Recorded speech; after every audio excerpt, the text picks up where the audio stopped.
এই জন্য তুমি তো পারতা বাবা, বিনা কারণে, কোনো কারণ ছাড়া নিজেরে নিজে নষ্ট করে দিতেছ, নিজেরে নিজে ধ্বংস করে দিচ্ছ। এত নারী কি তোমার দরকার আসলে? এত নারী দেখো, এক পুরুষের চাহিদা পূরণের জন্য এত মহিলা দরকার, তো কিটা করবে এতটি মহিলা দিয়ে? হ্যাঁ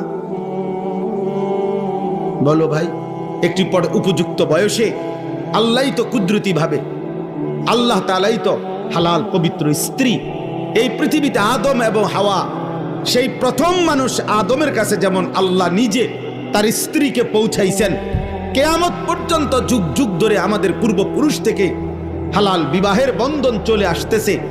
এর বরকতেই তো আমরা আসছি পৃথিবীতে আল্লাহর দয়ায়। তো তাইলে এই ধারা যেহেতু চলতেছে এই পর্যন্ত আদম থেকে, তো আমার সামনে তো চলবে, এটা কথা বোঝেন নাই? তো এটার জন্য আমি নিজে